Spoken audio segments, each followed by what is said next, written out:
नमस्कार दोस्तों, मैं आदित्य ओझा स्वागत करता हूं आपका अपने YouTube channel aspirants for judicial and law exams में।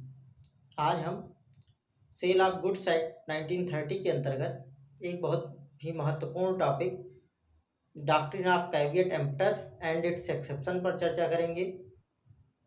यह टॉपिक कंपैरेटिव एग्जाम्स और एकेडमिक एग्जाम्स दोनों ही दृष्टियों से बहुत ही महत्वपूर्ण टॉपिक है और ये कई बार कॉम्पिटिटिव एग्जाम्स में मेंस एग्जामिनेशन का भी पार्ट बन चुका है।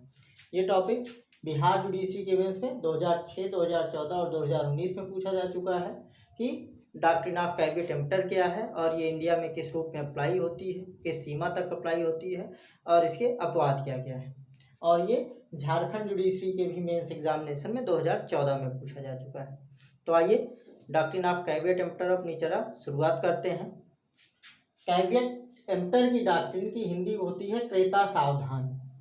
कैविएट एम्पटर एक लैटिन टर्म है जिसका इंग्लिश मीनिंग होता है लेट द बायर बीवेयर। मतलब कैविएट एम्पटर को अगर हम हिंदी में कहें तो इसका हिंदी अर्थ ये निकलता है कि क्रेता सावधान रहे।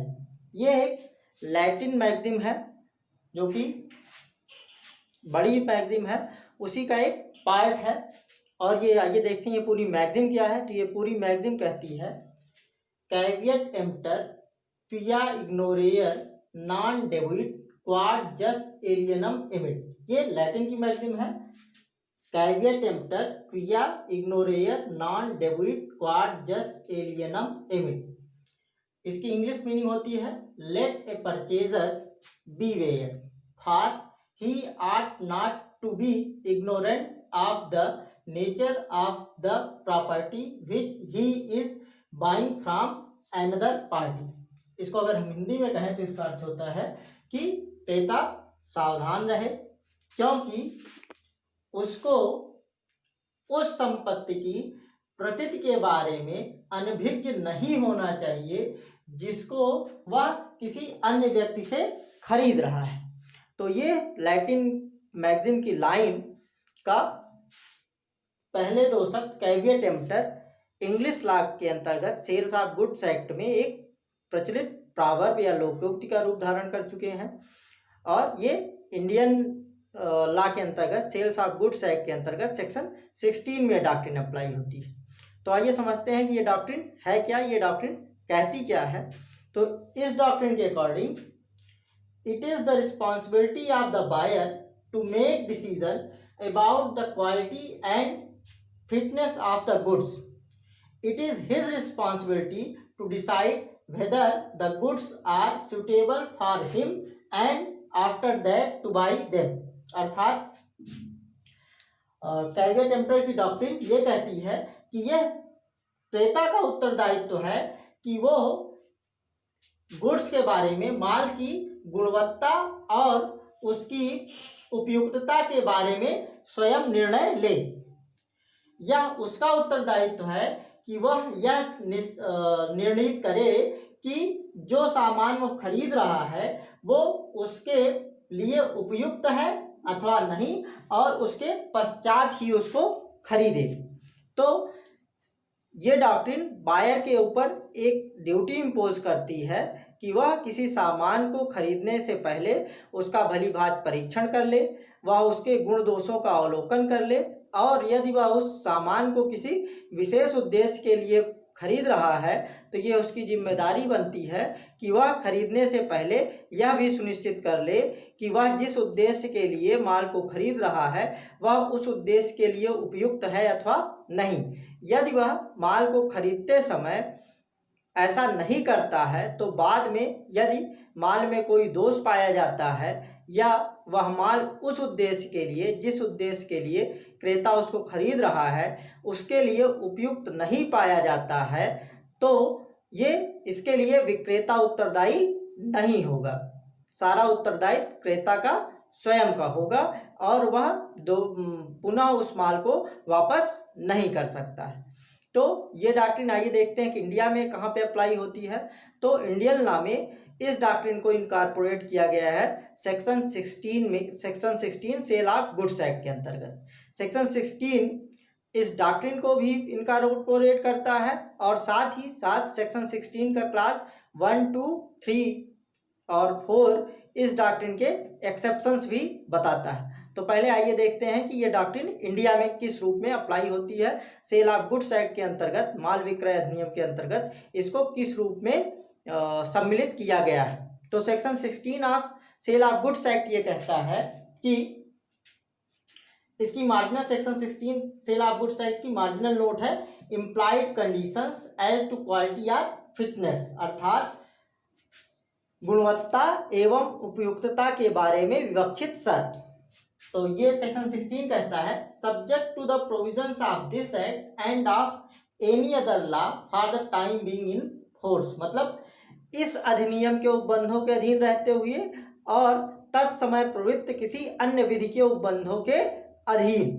मतलब सेक्शन 16 में जो रूल ले डाउन किया गया है वो सेक्शन 6 इसी act sale of goods act के अंतर्गत जो अन्य नियम बताए हैं उनके अधीन रहेगा और किसी अन्य विधि के अंतर्गत कोई अन्य नियम बताया गया है तो उसके अधीन रहेगा। अर्थात जो नियम यहाँ पे आगे सेक्शन 16 में बताया गया है, अगर उससे कोई inconsistent provision sale of goods act के किसी अन्य प्रोविजन में पाया जाता है या इंडिया में किसी अन्य विधि के अंतर्गत सेक्शन 16 से इनकंसिस्टेंट कोई रूल है, तो जो वो अन्य विधि के अंतर्गत या सेल ऑफ गुड्स एक्ट के ही किसी अन्य धारा के अंतर्गत जो रूल है वो रूल प्रभावी होगा, ना कि सेक्शन 16 के अंतर्गत बताई गई बात। तो आइए आगे देखते हैं क्या कहता है। ये कहता है there is no implied warranty और condition as to the quality और fitness for any particular purpose of goods supplied under a contract of sale. ये कहता है कि इस अधिनियम के अन्य उपबंधों के अधीन एवं तत्समय प्रवृत्त किसी अन्य विधि के उपबंधों के अधीन या कि किसी विक्रय की संविदा के अंतर्गत सप्लाई किए गए, मतलब आपूर्ति किए गए माल के संबंध में उसकी गुणवत्ता और किसी विशेष पर्पस के लिए उसकी उपयुक्तता के संबंध में कोई इम्प्लाइड वारंटी या कंडीशन नहीं होगी। मतलब सेक्शन 16 ये कहता है कि उस माल की गुणवत्ता को लेकर के और उस माल की किसी विशेष उद्देश्य के लिए उपयुक्तता को लेकर के इस अधिनियम के अंतर्गत कोई विवक्षित शर्त नहीं होगी। अर्थात अगर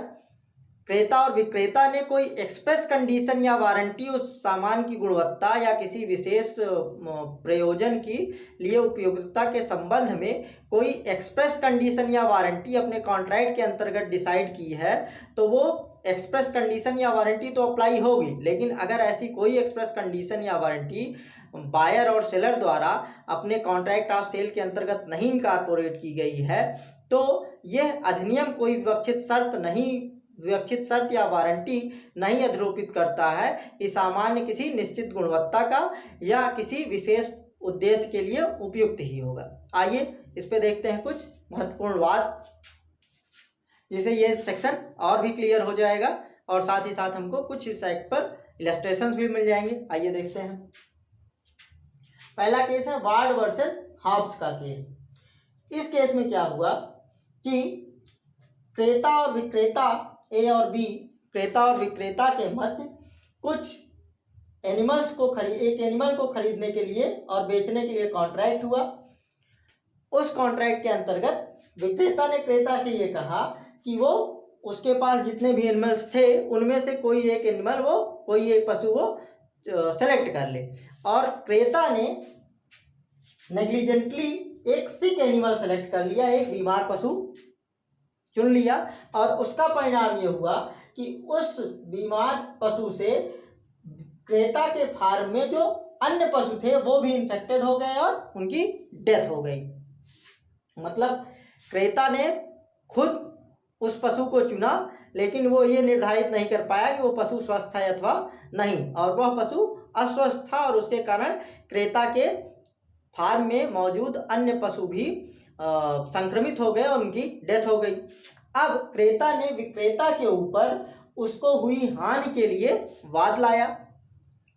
कोर्ट ने इस डॉक्ट्रिन को अप्लाई किया, डॉक्ट्रिन ऑफ कैविएट एम्पटर की डॉक्ट्रिन को अप्लाई किया, और इस डॉक्ट्रिन के आधार पर सेलर को लायबल नहीं ठहराया गया, इसलिए क्योंकि क्रेता ने स्वयं उस एनिमल को सिलेक्ट किया था, तो ये क्रेता की जिम्मेदारी थी कि वो उस एनिमल के बारे में अपने आप को संतुष्ट करता।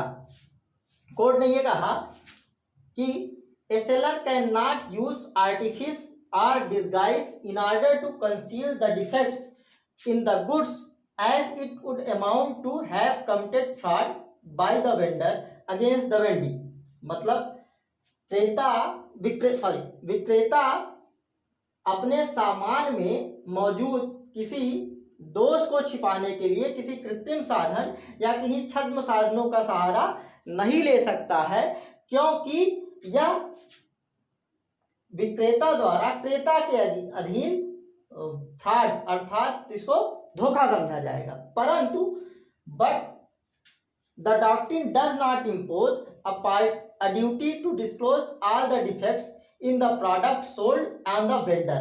लेकिन उसने आगे ये कहा, कोर्ट ने आगे ये कहा कि यह कैवियर-टेम्पटर की डॉक्ट्रिन विक्रेता के ऊपर कोई दायित्व नहीं इम्पोज करती है, कोई दायित्व नहीं आरोपित करती है कि वह उसके सामान में मौजूद सभी दोषों को क्रेता के सामने प्रकट करे। मतलब कि विक्रेता फ्रॉड द्वारा अपने सामान में मौजूद किसी डिफेक्ट को अगर छिपाता है तो इसको फ्रॉड माना जाएगा और कॉन्ट्रैक्ट वाइडेबल होगा इंडियन कॉन्ट्रैक्ट एक्ट के अंतर्गत।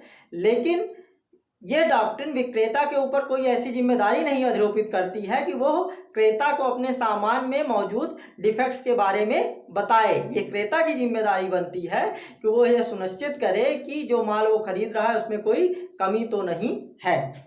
नेक्स्ट केस देखते हैं। ये केस है जोन्स वर्सेस पैजेट का केस। इस केस में कुछ इंडिगो क्लास को लिवरीज बनाने के पर्पस के लिए परचेज किया गया। लिवरी एक तरह का यूनिफॉर्म होता है जो कि कुछ पर्टिकुलर प्रोफेशन या पर्टिकुलर ड्यूटी में लगे हुए लोगों के लिए यूज किया जाता है। तो इसके अंतर्गत क्रेता और विक्रेता के मध्य इंडिगो क्लास को खरीदने के लिए एक कॉन्ट्रैक्ट हुआ और क्रेता ने वो क्लास जो खरीदे थे वो लिवरीज बनाने के पर्पस के लिए खरीदे थे, लेकिन क्रेता ने बायर ने विक्रेता को अपने उद्देश्य के बारे में कुछ भी नहीं बताया।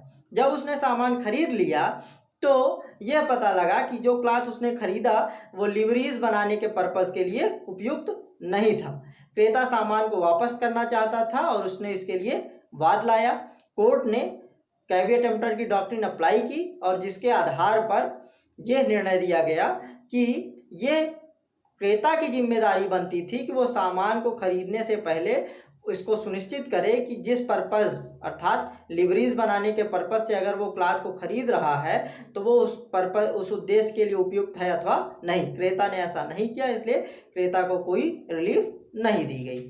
नेक्स्ट केस है, ये इंडियन केस है, इन री एंड्रयू यूल एंड कंपनी का केस। इस केस में बायर ने कुछ कपड़े खरीदे फूड आइटम्स पैक करने के लिए,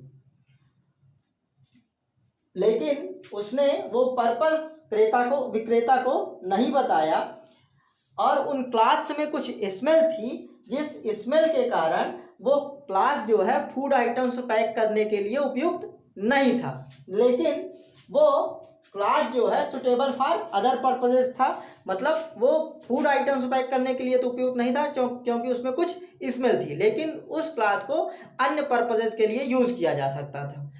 क्रेता ने सामान को खरीदते समय विक्रेता को अपने पर्पस के बारे में कुछ भी नहीं बताया था। बाद में उसने इस आधार पर कि जिस पर्पस के लिए, जिस उद्देश्य के लिए उसने सामान खरीदा है उस उद्देश्य के लिए वह सामान उपयुक्त नहीं है, अतः वह उन कपड़ों को लौटाना चाहता था।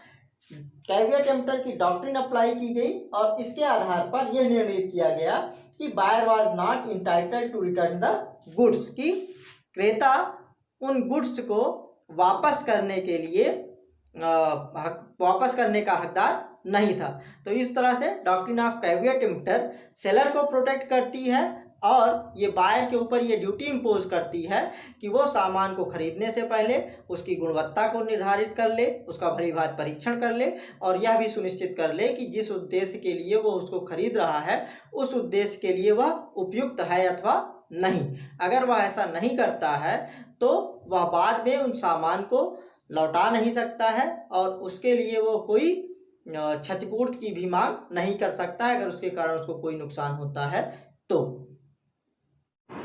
अगला महत्वपूर्ण क्वेश्चन जो कैविएट एम्पटर की डॉक्ट्रिन पर बनता है वो है exceptions to the doctrine of caveat emptor. Caveat emptor की डॉक्ट्रिन एक एब्सोल्यूट डॉक्ट्रिन नहीं है। Section 16 of sale of goods act इसके कुछ एक्सेप्शंस भी बताता है जिसकी चर्चा सेक्शन 16 के क्लास 1, 2, 3 और 4 में की गई है। इन सब सेक्शंस में बताए गए एक्सेप्शंस पर हम 1 बाय 1 चर्चा करेंगे। तो पहला एक्सेप्शन डॉक्ट्रिन ऑफ कैविएट एम्पटर का बताया गया है सेल ऑफ गुड्स एक्ट के सेक्शन 16 के क्लास 1। सेक्शन 16 का class 1 fitness for buyers purpose के रेफरेंस में एक्सेप्शंस की बात करता है। सेक्शन 16 का क्लास 1 ये कहता है where the buyer expressly or by implications makes known to the seller the particular purpose for which the goods are required so as to show that the buyer relies on the seller's skill or judgment and the goods are of a description which it is in the course of the seller's business to supply whether he is the manufacturer or producer or not. There is an implied condition that the goods shall reasonably fit for such purpose। तो section 16 का class 1 ये कहता है कि यदि buyer seller को expressly या bye implications मतलब अव्यक्त रूप से या विवक्षित रूप से वह विशेष उद्देश्य जिसके लिए वह माल की उसको ज़रूरत है वह सेलर को बता देता है और वो इस तरीके से बताता है जिससे ये प्रकट होता है कि बायर सेलर की स्किल और जजमेंट पर भरोसा करता है और गुड्स इस डिस्क्रिप्शन का है, गुड्स माल इस वर्णन का है कि ये सेलर के कोर्स ऑफ बिजनेस में है उस तरह के गुड्स को सप्लाई करना। तो ऐसे मामले में यह विवक्षित शर्त होती है कि वह माल reasonably fit for such purpose होगा कि वह माल उस बताए गए उद्देश्य के लिए युक्त रूप से उपयुक्त होगा।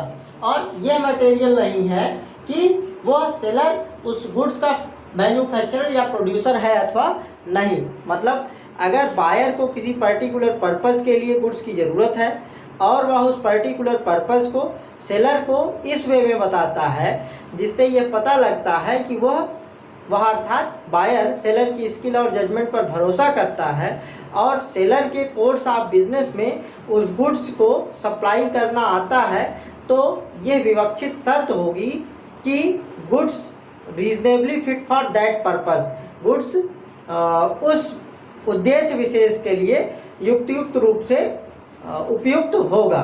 यह मटेरियल नहीं है कि वह सेलर उस गुड्स का मैन्युफैक्चरर या प्रोड्यूसर है अथवा नहीं। तो सेक्शन 16(1) में बताए गए एक्सेप्शंस के अप्लाई होने के लिए ये कंडीशंस रिक्वायर्ड है। पहली कंडीशन है कि the goods are required by the buyer for a particular purpose, buyer को वो गुड्स किसी विशेष उद्देश्य के लिए चाहिए। दूसरा कि the buyer has inform the seller about the particular purpose in express और इम्प्लाइड वे, मतलब क्रेता ने एक्सप्रेस या इम्प्लाइड वे में अव्यक्त रूप से या विवक्षित रूप से विक्रेता को उस विशेष उद्देश्य की जानकारी दे दी है। Next, the buyer relies on seller's skill और जजमेंट, बायर अर्थात क्रेता विक्रेता की स्किल और जजमेंट पर उसके कौशल और उसके निर्णय पर भरोसा करता है। और the seller sales those goods in the course of his business, और वो सेलर उन गुड्स को अपने कोर्स ऑफ बिजनेस अपने व्यापार के अनुक्रम में उन माल को बेचता है तो यह विवक्षित शर्त होगी कि goods reasonably fit for that purpose होगा, कि वो सामान उस उद्देश्य विशेष के लिए युक्त रूप से उपयुक्त होगा। यह महत्वपूर्ण नहीं है कि सेलर उन गुड्स का मैन्युफैक्चरर या प्रोड्यूसर है अथवा नहीं। मतलब अगर उस पर्टिकुलर पर्पस के लिए गुड्स फिट नहीं है तो विवक्षित शर्त होने का परिणाम ये होगा कि बायर के पास ये राइट है कि वो गुड्स को रिजेक्ट कर सकेगा, उनको वापस कर सकेगा, कॉन्ट्रैक्ट को रिप्यूडिएट कर सकेगा और जो प्राइस उसने पे किया है उसको वो वापस ले सकेगा। तो ये पहला एक्सेप्शन है सेल ऑफ गुड्स एक्ट के अंतर्गत डॉक्ट्रिन ऑफ कैविएट एम्पटर का। आइए इस पर कुछ केसेस देखते हैं। पहला केस है grant versus Australian knitting mills का। इस केस में क्या हुआ कि डॉक्टर ग्रांट थे, इन्होंने एक कंपनी से एक अंडरगारमेंट खरीदा और उस अंडरगारमेंट में किसी केमिकल के कारण उनको डर्मेटाइटिस हो गया। अब उस गुड्स के कारण जो उनको डर्मेटाइटिस काज हुआ, उसके लिए उन्होंने उस कंपनी के ऊपर जिसने उसको बनाया था उनके ऊपर वाद लाया और डैमेजेस क्लेम किया। कोर्ट ने कंपनी को लायबल ठहराया डॉक्टर ग्रांट को डैमेजेस पे करने के लिए। कोर्ट ने कहा, उस केस में लॉर्ड राइट थे, लॉर्ड राइट ने कहा कि there are some goods which are made for a single particular purpose, कि कुछ सामान ऐसे हैं जो कि किसी एक निश्चित उद्देश्य के ही, किसी एक विशेष उद्देश्य के लिए बनाए जाते हैं।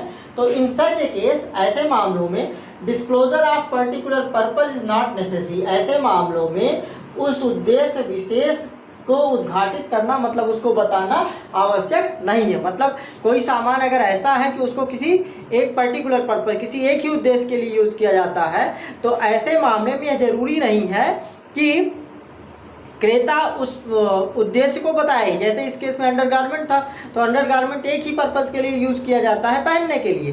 तो डॉक्टर ग्रांट ने जो अंडरगारमेंट खरीदा था उसमें यूज़ हुए केमिकल्स के कारण जो उनको डर्मेटाइटिस का रोग हुआ, उससे जो उनको क्षतिकारित हुई, उसके लिए कंपनी को लायबल ठहराया गया। दूसरा केस है Griffiths versus Peter convey limited का। इस केस में क्या हुआ, इस केस में एक महिला एक लेडीज शॉप पर गई और उसने ट्वीड जैकेट की डिमांड की, तो सेलर ने उसको हैरिस ट्वीड जैकेट सजेस्ट किया। तो वो महिला हैरिस ट्वीड जैकेट खरीद के ले गई सेलर के सजेशन पर, और जब उसने इस जैकेट को पहना तो उसको डर्मेटाइटिस का डिजीज काज हो गया, उसको डर्मेटाइटिस हो गया। अब उसने डैमेजेस के लिए क्लेम किया।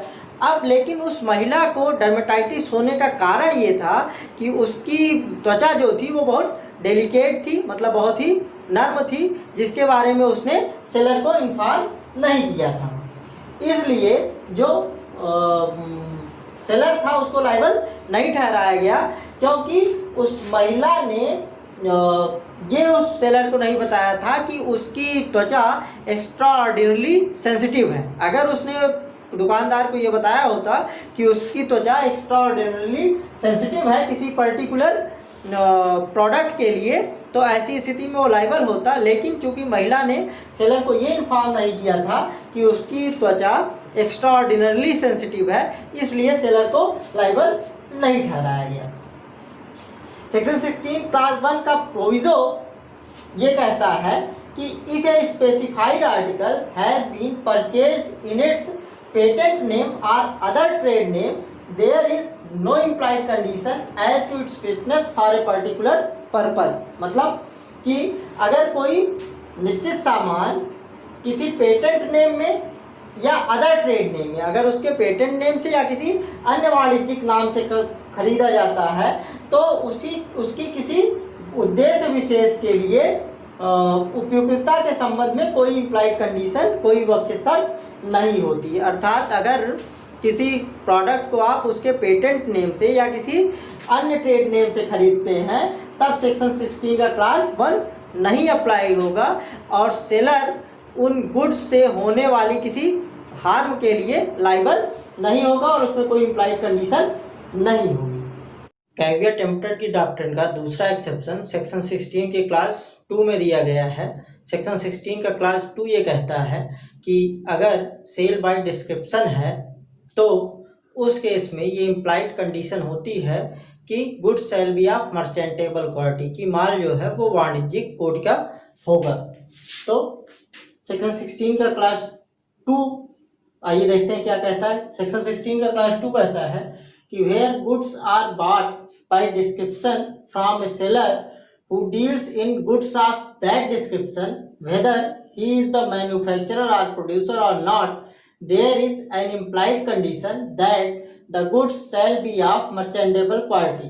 जहां पर माल को वर्णनानुसार खरीदा जाता है, उस मामले में अगर सेलर उस वर्णन के गुड्स को अपने कोर्स ऑफ बिजनेस में बेचता है तो ये विवक्षित शर्त होती है कि वो माल वाणिज्यिक गुणवत्ता का होगा।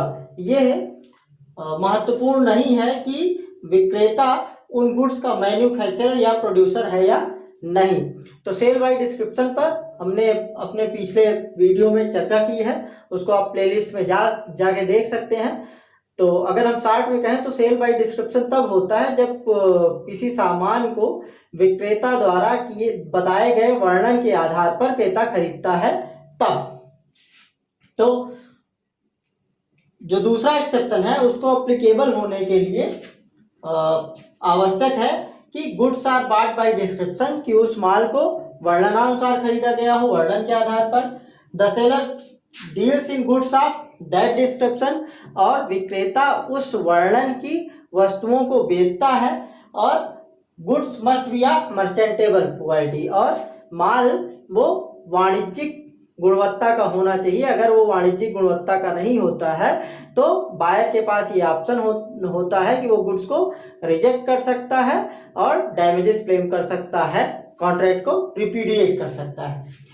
मर्चेंटेबल क्वालिटी को सेल ऑफ गुड्स एक्ट में कहीं डिफाइन नहीं किया गया है, लेकिन सामान्यतः मर्चेंटेबल क्वालिटी वाणिज्यिक गुणवत्ता का कोई सामान तब कहा जाता है जब if the buyer has bought the goods for his own use it should be fit for the purpose for which it is generally used. कोई भी माल वाणिज्यिक गुणवत्ता का तब कहा जाएगा जब कि अगर क्रेता ने उसको अपने यूज के लिए लिया है तो वह सामान उन उद्देश्यों के लिए उपयुक्त होना चाहिए जिस उद्देश्य के लिए उसको सामान्यतः प्रयोग में लाया जाता है। दूसरी स्थिति तब होगी जबकि if the goods is bought for resale it should be fit for resale by that name and description. अगर किसी माल को पुनः विक्रय के लिए खरीदा गया है, जैसे किसी होलसेलर से कोई रिटेलर खरीदता है, तो उस माल को वाणिज्यिक गुणवत्ता का तब कहा जाएगा जबकि उसको उसी नाम और उसी वर्णन के आधार पर पुनः बेचा जा सके। अगर वो उसी नाम और उसी वर्णन के आधार पर पुनः बेचे जाने योग्य नहीं है तो हम उसको मर्चेंटेबल क्वालिटी का गुड्स नहीं कहेंगे। और goods should be of such a nature as it is not prohibited by the law of country for sale and purchase. और वो माल इस तरीके का होना चाहिए कि वो उस कंट्री के लॉ द्वारा प्रोहिबिटेड न हो, सेल और परचेज से मतलब उस देश के कानून द्वारा उसके क्रय विक्रय पर प्रतिबंध नहीं लगाया गया। तो अगर ये कंडीशन सेटिस्फाई होती हैं तो हम गुड्स को मर्चेंटेबल क्वालिटी का कहेंगे। पहला कि अगर ओन यूज के लिए लिया गया है तो वो इस तरीके का होना चाहिए कि जिन उद्देश्यों के लिए उसको प्रयोग किया जाता है उनमें से किसी भी उद्देश्य के लिए वो उपयुक्त हो। अगर रीसेल के लिए खरीदा जाता है तो वो उसी नाम और उसी वर्णन के आधार पर पुनः विक्रय योग्य होना चाहिए और उसको बाय लॉ उसके खरीद और विक्रय और क्रय पर कोई रोक नहीं होनी चाहिए। इसमें एक केस है जोन्स वर्सेस जस्ट का केस। इस केस में सेलर और बायर के बीच मनीला हेम्प को खरीदने के लिए कॉन्ट्रैक्ट हुआ था।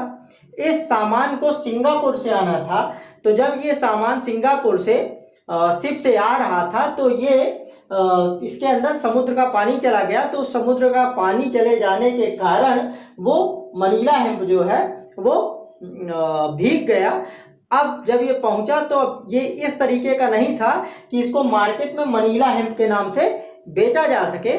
तो इस मामले में न्यायालय ने यह निर्धारित किया कि ये गुड्स मर्चेंटेबल क्वालिटी का अर्थात वाणिज्यिक गुणवत्ता का नहीं रह गया था और बायर के पास ये राइट था कि ये इस गुड्स को रिजेक्ट कर सकता है। सेक्शन 16 क्लास 2 का प्रोविजो ये कहता है कि if the buyer has examined the goods there shall be no implied condition as regards defects which can be revealed by such examination. Section 16 class 2 का प्रोविजो इस मर्चेंटेबल क्वालिटी के एक्सेप्शन का एक एक्सेप्शन बताता है और ये कहता है कि अगर क्रेता ने उन माल का परीक्षण किया है तो उस स्थिति में किसी ऐसे डिफेक्ट, किसी ऐसे दोष के लिए कोई विवक्षित शर्त नहीं होगी जो दोष उस गुड्स के एग्जामिनेशन किए जाने पर प्रकट हो सकता था, उस गुड्स के, उस माल के परीक्षण के उपरांत प्रकट हो सकता था। किसी गुड्स में दो तरह के डिफेक्ट्स हो सकते हैं, एक पेटेंट डिफेक्ट और दूसरा लेटेंट डिफेक्ट। पेटेंट डिफेक्ट ऐसा डिफेक्ट है जो केयरफुल एग्जामिनेशन द्वारा रिवील किया जा सकता है, मतलब अगर कोई व्यक्ति अगर उसका भली प्रकार परीक्षण करे तो वो उसमें छिपी हुई कमियों को जान सकता है। और लेटेंट डिफेक्ट तब होता है जबकि किसी केयरफुल एग्जामिनेशन के माध्यम से, एक रीजनेबल एग्जामिनेशन के थ्रू उसमें पाई जाने वाली कमियों को नहीं ढूंढा जा सकता। तो सेक्शन 16 क्लास 2 का प्रोविजो ये कहता है कि अगर गुड्स में कोई पेटेंट डिफेक्ट है, मतलब ऐसा कोई डिफेक्ट है जो कि परीक्षण के उपरांत उसका पता लगाया जा सकता है और बायर ने उन गुड्स को एग्जामिन किया है, तो ऐसे डिफेक्ट को जो कि उस एग्जामिनेशन से रिवील हो सकते थे उसके बारे में कोई विवक्षित शर्त नहीं होगी। इस पे केस है थॉर्नेट वर्सेस बियर्स एंड सन्स का।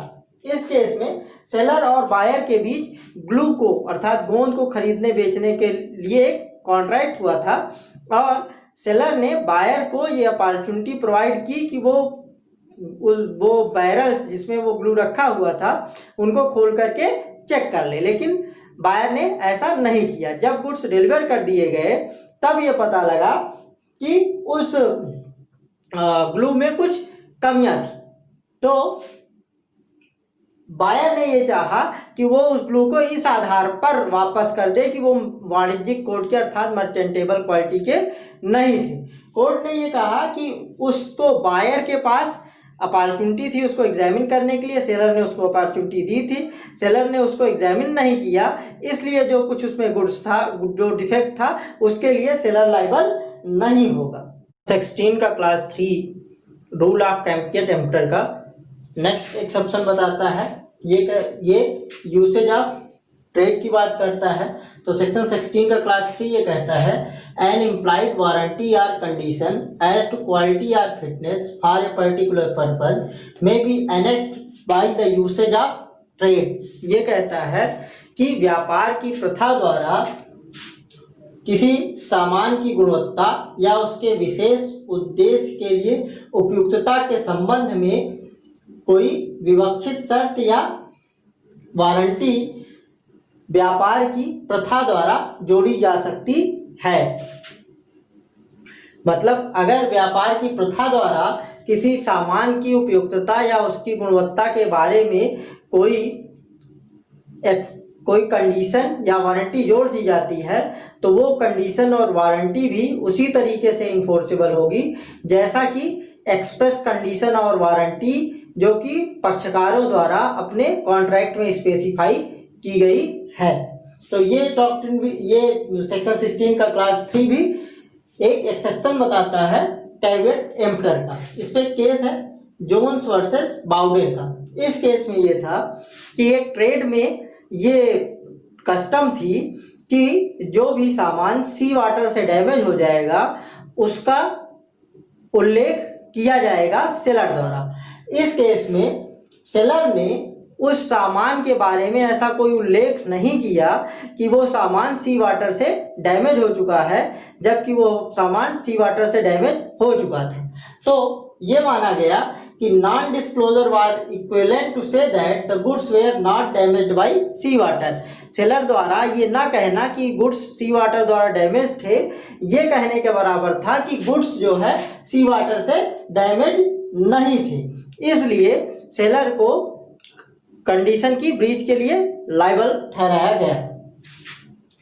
नेक्स्ट चौथा एक्सेप्शन डॉक्ट्रिन ऑफ कैविटी-टेम्पटर का है एक्सप्रेस टर्म्स। अगर क्रेता और विक्रेता अपने contract of sale of goods में कोई एक्सप्रेस कंडीशन या वारंटी जोड़ देते हैं तो वो एक्सप्रेस कंडीशन और वारंटी भी अप्लाई करेगी और सेलर लायबल होगा अगर उस एक्सप्रेस कंडीशन या वारंटी की ब्रीच की जाती है तो। सेक्शन 16 का क्लास 4 ये कहता है एन एक्सप्रेस वारंटी और condition does not negative a warranty और condition implied by this act unless inconsistent therewith. मतलब सेक्शन 16(4) ये कहता है कि कोई भी एक्सप्रेस वारंटी या कंडीशन, कोई भी अव्यक्त शर्त या वारंटी किसी विवक्षित शर्त या वारंटी को जो इसका एक्ट द्वारा बताई गई है उसको तब तक नहीं नकारते हैं जब तक कि वो इससे असंगत ना हो। अर्थात अगर क्रेता और विक्रेता कोई ऐसा अव्यक्त शर्त या वारंटी करते हैं जो कि इस एक्ट में बताई गई इम्प्लाइड कंडीशन और वारंटी से इनकंसिस्टेंट या असंगत नहीं है तो दोनों एग्जिस्ट करेंगे। और अगर किसी एक्सप्रेस कंडीशन या वारंटी में और इस एक्ट द्वारा इम्प्लाइड किसी कंडीशन या वारंटी में कोई इनकंसिस्टेंसी आती है तो जो कंडीशन या वारंटी सेलर और बायर ने तय की होगी अपने कॉन्ट्रैक्ट में, वो कंडीशन या वारंटी भी अप्लाई होगी। तो पक्षकार जो है अपने मध्य करार द्वारा भी कोई एक्सप्रेस कंडीशन या वारंटी कॉन्ट्रैक्ट में स्पेसिफाई कर सकते हैं और वो एक्सप्रेस वारंटी या कंडीशन अप्लाई करेगी भले ही वो रूल ऑफ कैविटी-टेम्पटर के इनकंसिस्टेंसी में हो तो। पांचवा एक्सेप्शन है फ्रॉड और मिसरिप्रेजेंटेशन। अगर बायर की कंसेंट फ्रॉड कमिट करके या मिसरिप्रेजेंटेशन के थ्रू ली गई है तो उस केस में भी डॉक्ट्रिन ऑफ कैविटी-टेम्पटर अप्लाई नहीं होती है और इस कॉन्ट्रैक्ट को वाइडेबल माना जाएगा। इसका एक केस है वार्ड वर्सेस हॉब्स का, जिसकी चर्चा हमने सेक्शन 16 क्लास 1 के अंतर्गत जब पहले एक्सेप्शन की चर्चा की थी उसी में बताया था। इस केस में ये कहा गया कि seller can not use artifice और disguise in order to conceal the defects in the product as it would amount to have committed fraud by the vendor against the vendee। मतलब सेलर किसी artificial वे, किसी कृत्रिम साधन या किसी disguise या किसी छद्म साधन का प्रयोग अपने सामान में निहित किसी दोष को छिपाने के लिए नहीं कर सकता है। लेकिन इसका मतलब यह भी नहीं है कि सेलर अपने गुड्स में मौजूद सारे डिफेक्ट्स को वेंडर को डिस्क्लोज कर देगा। तो अगर गुड्स में कोई डिफेक्ट है और उसको सेलर एक्टिवली कंसील करता है इस तरीके से कि उसके केयरफुल एग्जामिनेशन से उस डिफेक्ट को ना खोजा जा सके, तो ऐसी स्थिति में भी ये कंसेंट फ्रॉड या मिसरिप्रेजेंटेशन द्वारा ऑब्टेन की गई कंसेंट मानी जाएगी और इस कंसेंट को जो है, ये कंसेंट जो है उस कॉन्ट्रैक्ट को विसिएट कर देगी और कॉन्ट्रैक्ट वाइडेबल होगा और डॉक्ट्रिन ऑफ कैविटी-टेम्पटर नहीं अप्लाई होगी। तो इस तरीके से हमने डॉक्ट्रिन ऑफ कैविटी-टेम्पटर और उसके एक्सेप्शंस पर चर्चा की। डॉक्ट्रिन ऑफ कैविटी-टेम्पटर सेलर के राइट्स को प्रोटेक्ट करती है, तो इसमें बताए गए एक्सेप्शंस जो हैं वो बायर के राइट को प्रोटेक्ट करते हैं। तो इस डॉक्ट्रिन ऑफ कैविटी-टेम्पटर पर हमारा डिस्कशन कंप्लीट हुआ। हमारे नए वीडियोस के नोटिफिकेशंस पाने के लिए हमारे चैनल को सब्सक्राइब कीजिए और बेल आइकन पर ऑल सेलेक्ट कर दीजिए। हमारे द्वारा दी गई जानकारी आपको अपनी परीक्षाओं की तैयारी में उपयोगी लगी हो तो हमारे चैनल को लाइक कीजिए और इसको अन्य परीक्षार्थियों और तैयारी करने वाले लोगों के साथ शेयर कीजिए। धन्यवाद।